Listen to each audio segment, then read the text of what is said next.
Hi friends, big boss season 9 இன்னைக்கான promo 2 வந்துடுச்சு. இந்த ப்ரமோவை பார்த்தீங்கன்னா பாரு அண்ட் திவாகர் அண்ட் கனி இவங்க 3 பேருக்கான ஒரு சண்டை தான் இதில் காட்டப்படுது. அதாவது அரோராவை ஏதோ திவாகர் சொல்லிட்டார் போல்.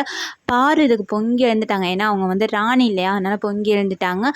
ஒரு பெண்ணை அவதூறாக பேசுகிறதுக்காக மன்னிப்பு கேட்டே ஆகணும் அப்படிங்கிற ஒரு இதை சொல்லுறாங்க.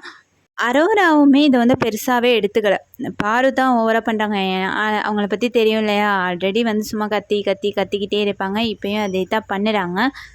இதுக்கு திவாகர் என்னால் கேட்க முடியாது, என்னால் மன்னிப்பெல்லாம் கேட்க முடியாது, நீங்கள் பாரு சப்போர்ட் பண்ணுறீங்க, அப்போ கேட்கல இப்போ கேட்குறீங்க அப்படின்ட்டு சில விஷயங்களை வைக்கிறாங்க. முக்கியமாக கனியை சொல்கிறாரு.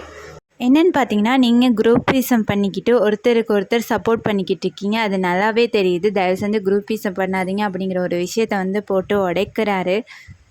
திவாகர், நீங்கள் மன்னராக இருக்கிற போது இதை பண்ணியிருந்தீங்கன்னா உங்களை மாற்றிருக்கவே மாட்டார் பிக் பாஸ். இப்போ ரொம்ப துள்ளுறீங்க. இருந்தாலும் பரவாயில்ல, ஒரு உண்மையான ஒரு விஷயத்தை எடுத்து சொல்கிறீங்க. அதாவது கனி, சபரி இவங்களுடைய அந்த குரூப்பிசத்தை பற்றி எடுத்து சொல்கிறதுக்கு பாராட்டணும் கண்டிப்பாக. ராணி மங்கம்மாவின் ஆட்டம் ஆரம்பமாகிருச்சு. பார்க்கலாம் இனி எத்தனை சண்டை வரப்போதோ, எவ்வளோ கத்த போகிறாங்களோ தெரியல. நினைக்கிற போதே இரிட்டேட்டிங்காக இருக்குது. பார்க்கலாம் என்ன நடக்க போகுதுன்னு. இதை பற்றின உங்களோட கருத்தை மறக்காமல் கமெண்ட் பண்ணுங்கள், லைக் பண்ணுங்கள், ஷேர் பண்ணுங்கள், சப்ஸ்கிரைப் பண்ணுங்கள். Bye guys. திவாகரோட இந்த டாக் உங்களுக்கு பிடிச்சிருக்குதா இல்லையா?